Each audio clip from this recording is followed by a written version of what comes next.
Dar viena diena sodyboje, kas pasikeitė, aikštelė.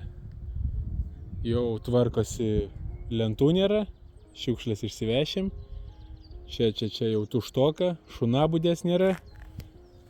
Pavėsinė dar vis nepajudėjo ir atvažiavo stogo danga, tai yra skarda. Skarda stogui bus pilka, tokia spalva. Šiandien yra penktadienis, pirmadienį žadėjo jau sudėti, tai va pirmadienį bus sudėta, atvažiuosiu turbūt pafilmuoti, kaip atrodys sudėta. Dabar atrodo taip, pažiūrėsim, kaip atrodys pirmadienį. Sufeilinom truputį, sekmadienį jau buvo sutarta dėti plyteles pavėsiniai, kažkokias grindis, kad būtų, kad tvirtos, normalios, nevaikščiotų. Iškastas griovys, atvežta priekaba. Buvo paskaičiuota, kad reikia 4 kubų, atvežta 6. Matau, kad turbūt, kad neužteks ir turbūt jau galima užsakinėti antrą ir vežti antrą priekabą. O šiandien penktadienis, kažin ar jau pavyks gauti, žodžiu, papuoliau į tokią negerą situaciją. Tai gali būti, kad net savaitėje atsidės šitas reikalas. O gal dar kažkaip išsisuksiu. Penktadienis, 7 valandos, bet darbai dar nesibaigė. Sugalvojau nulėkti, atsivežti plytelių. Plytelių 72 vienetai. Vienos svoris 40 kg, o aš čia vienas. Blemba, turiu nusikrauti. Dabar 7 valandos, 7-2 trinkelės, po 40 kg, man atrodo apie 3 tonas gaunasi. Kol kas liūdna, bandom nusikrauti, pažiūrėsiu, ar aš vienas susitvarkysiu ir per kiek laiko. Pamiršau svarbiausią dalyką, prie ežero nueiti. Jau geriau, bet dar šiukšlių yra.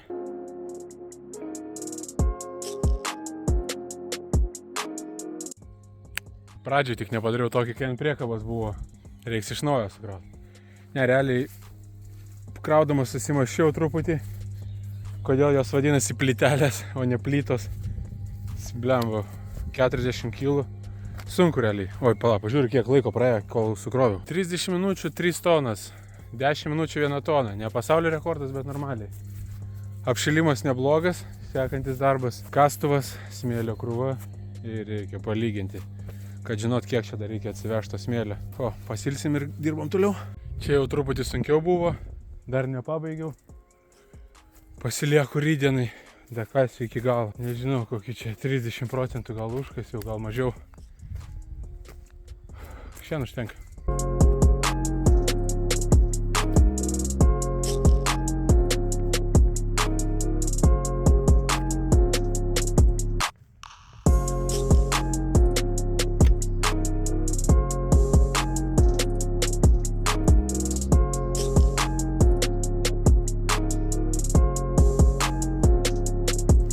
Pasivaikščiojimas. Šitais metais prasuksiu normaliai kilometrą turbūt vaikščiodamas iki ežero vienas. Ką, pažiūrėjau, įvertinau, galima važiuoti, susitiksim kitą dieną. Darbai prie sodybos tęsiasi toliau, darosi ir pavėsinė vienu metu ir klosim trinkelės į tą vietą, kur paruošėm dabar.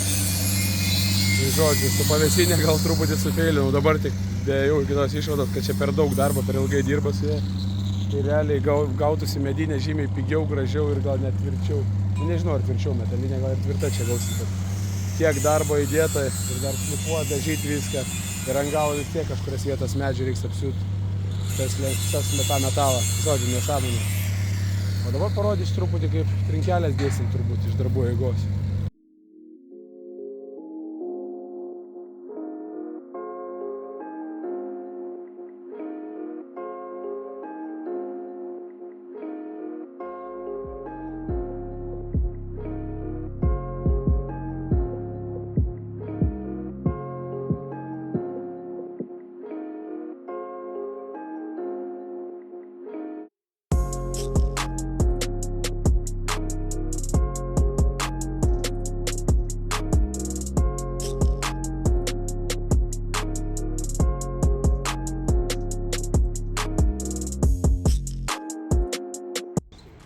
Nešim va taip, patiesiai dabar, ne? Dabar tiesiai ir šiek tiek dešiniau. neatsilaisvinam lentų, praliksim.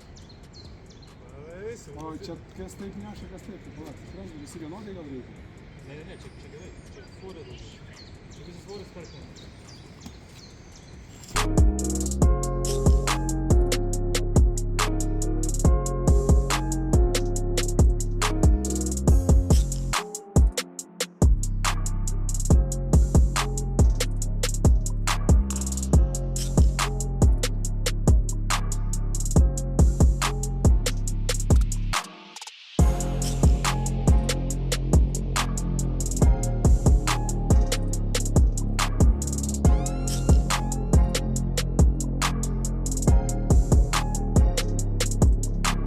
Jau pirmadienis, atvažiavau po darbų vėl į sodybėlę, vakar nepafilmavau nieko, nepapasakau, ką mes ten padarėm tą pavėsinę. Bet per tą laiką, žodžiu, šiandien žadėjo padaryti stogą per vieną dieną, bet dėja nepavyko, matau, truputį pritrūko laiko turbūt. Ir vaizdas su stogu skardiniu toks. Matosi viršui dar trūksta nedajungta, nes turbūt iš tos pusės dar jisai neuždengtas, kiek matau. Tai vat rytoj tikrai užbaigs ir parodysim stogo jau kaip ir galutinį vaizdą. Jo, kaip ir sakiau, čia trūksta.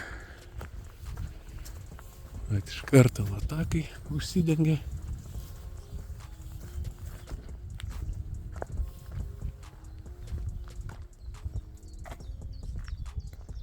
Nieko kažko įspūdingo, bet visai gražu. Man patinka.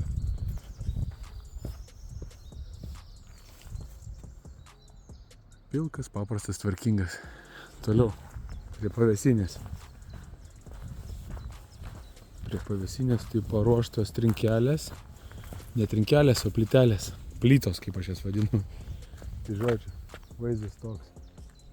Rėmas toks, jisai dažysis. Statysis ant kantuko į vietą. Nežinau, sakau, dėl metalinio to karkaso, nežinau, ar čia geriausia mintis buvo. Bet jau padariau taip, reiškia, taip ir bus. Reikia dabar pripjauti truputį plyteles ir galima bus statyti į vietą. Taip. Vaizdas va kaip nuotraukoje iš tokios vietos kažkur. Galima vėl bus įmest, kaip turėtų atrodyti. Ir viskas. Dirbsim toliau, tvarkysim aplinką. Aikštelė dar vis nestvarkyta, bet jau daug viskas išvežta. Reikia pilnai viską šalinti. Šitas atliekas ir iššluot visą aikštelę. Vaizdas pasikeis.